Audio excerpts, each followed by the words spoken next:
I'm in the freezing cold northeast of England today. Specifically, I'm in Northumberland. I'm in Tyne and Wear, Tyneside, Geordieland. And if we waited for a great day or a clear day, probably be waiting till about Easter. So we decided to have a day out today, visit a couple of places, one of which I'm going to show you right now. You don't get more quintessentially English than what I'm about to show you today. There are many different forms of being quintessentially English, but this one is as old school as it gets. We're talking from the weather to the subject matter. Join us.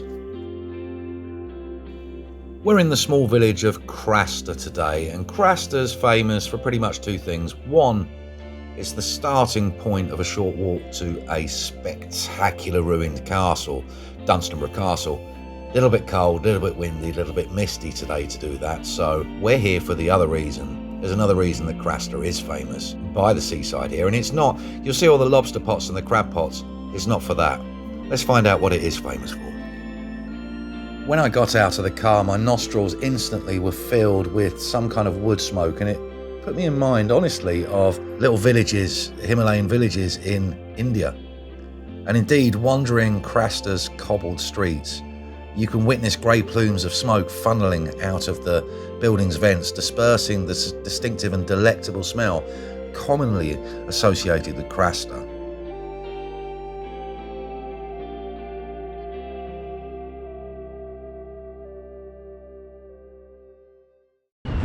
So traditionally this would have been a small fishing port. They would have been catching herring and smoking them, and here, for example,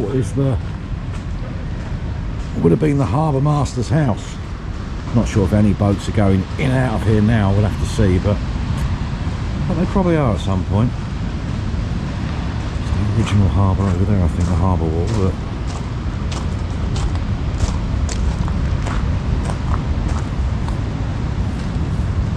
Nice, I think we can rent that one as well. What a good view.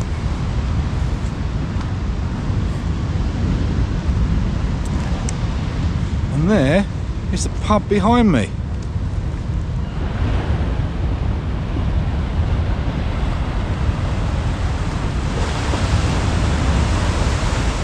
There's the ruins of Dunstanburgh Castle right there, look.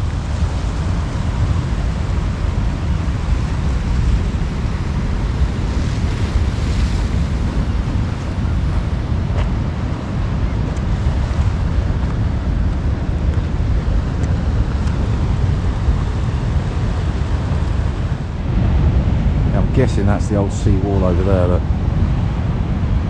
Its tides have risen over the last few hundred years. Other ones over there. Look.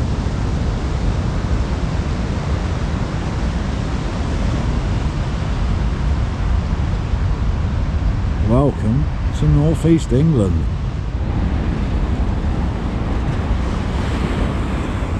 I'm hoping that block was just to stop cars coming down here. Surely we're allowed to walk down here, right?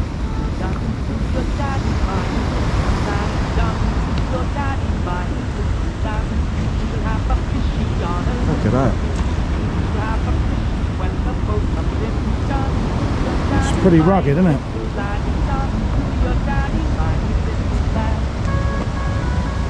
And round the rugged rocks he went. Wow. Look at that.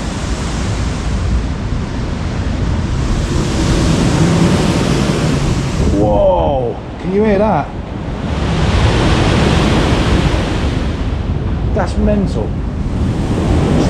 Power of the sea right there. Jesus Christ.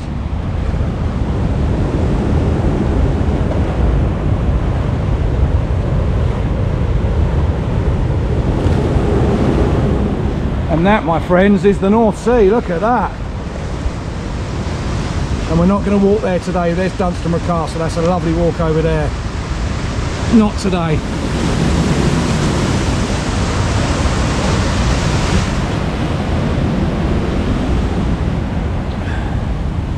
Oh, you can smell the salt air as well. Oh, tell you what, that's actually coming over. Did you see that?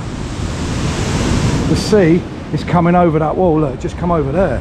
Look, that last one, straight over there it went.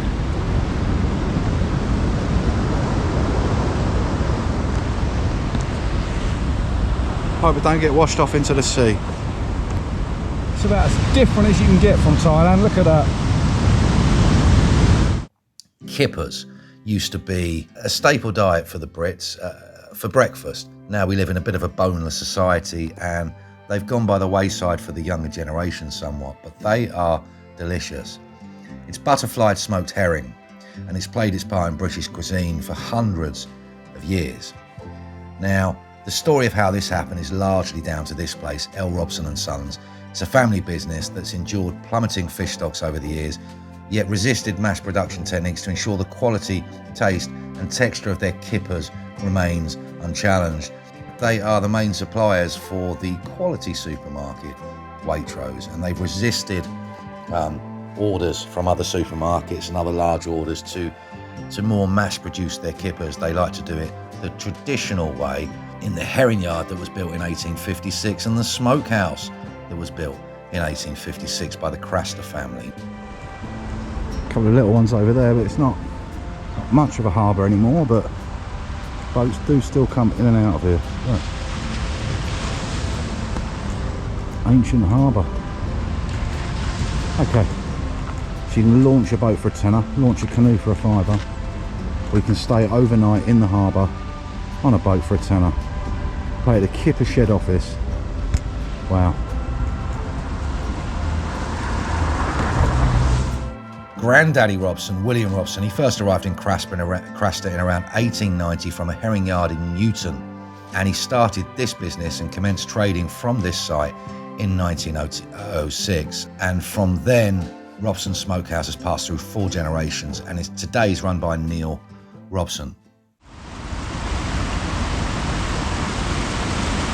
And then look, you can see it's not mist, there's some smoke up there from the kippers. The whole town smells of burning wood smoke or burning paper.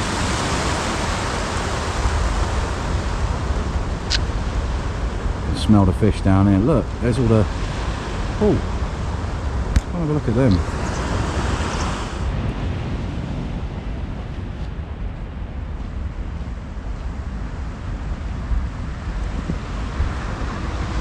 Lest we forget,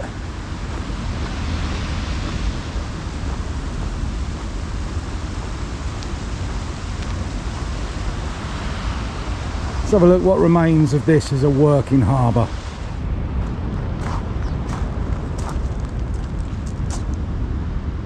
Should have done a bit of research. I'm not sure, but these are four. They look like lobster pots, but no, they're not. Maybe they're for catching herring for smoking. I don't know. Actually, I bet it's crab. Oh, I can smell the sea.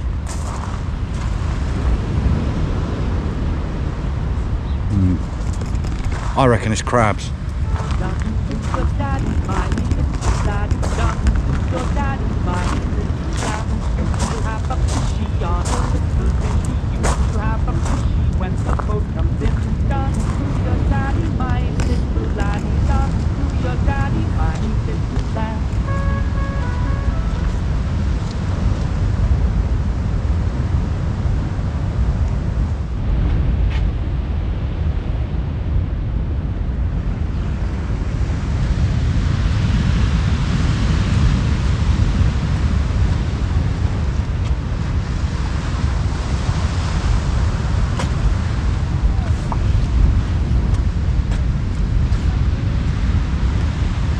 And this is part of the enormous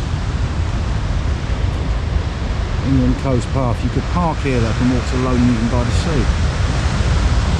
It's stunning.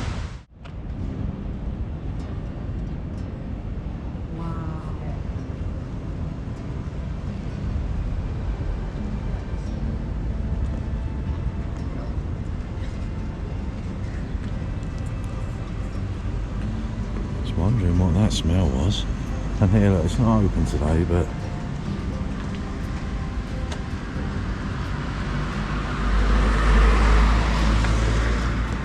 oh, the Kipper shop's closed. Not to worry. Kipper is smoked herring. Care for a kipper? They're a true delicacy, England's greatest contribution to the world. As you may imagine, just over 100 years ago at the turn of the 20th century, things in Craster looked very different indeed. The North Sea was teeming with herring, and over 20 boats supplied 4 kipper yards in the village. Great barrels of salt herring were exported to Europe, and fresh kippers were dispatched en masse to all corners of the United Kingdom. During this period, Craster, along with sea houses some 10 miles up the coast, were proclaimed as the kipper capitals of England, at times smoking more than 25,000 fish in a single day.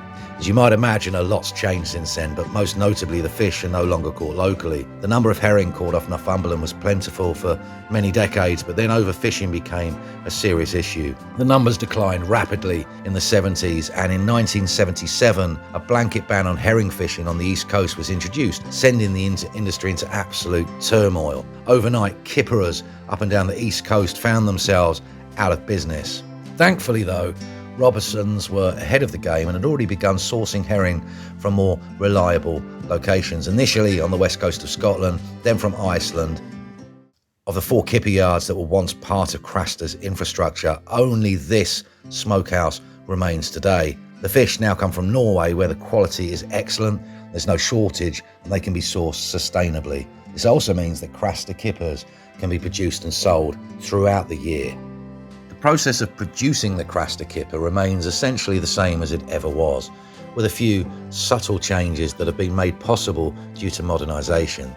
The herring are now split on a machine rather than by the hands of the herring girls, for example, before being placed into brine for an optimal time of 20 minutes to ensure the unique flavour and freshness is preserved. After this, the herring are placed onto stainless steel tenterhooks. Once on the hooks, they're hung in the dark, high, narrow, 140-year-old smokehouses where in fact they're probably 160 years old now, where a thick charred layer of tar coats the walls of each room. The fires are lit on the bottom. It's a mixture of whitewood shavings and oak sawdust. It's the smoke that gives the fish the distinctive flavour. They're smoked for around about 14 to 16 hours. Once the fires are lit and the doors are shut, the only light that enters is from the high-level vents from which the resulting smoke pours. Walk outside the working smokehouse and you will witness grey plumes of smoke billowing out and drifting throughout the village. Now, how do we cook a kipper?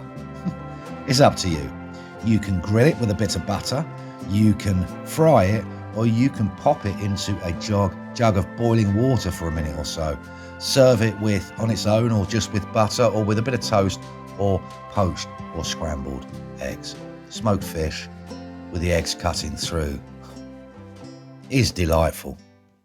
Should just mention while I'm here as well that every sort of coastal town in England, if not the UK, has a lifeboat station, which the RNLI, which is a charitable organisation, I believe the men donate their time and their services for free. But if you're in trouble out on the coast, these guys will help, and like, you can donate here as well. Most of them have the donation things. Back in the day, the fish were gutted by predominantly Scottish fishwives who lived in ramshackle buildings called kip houses, which were only suitable pretty much for sleeping in, hence the saying, having a kip. I'm going for a kip, mate. Ta-da.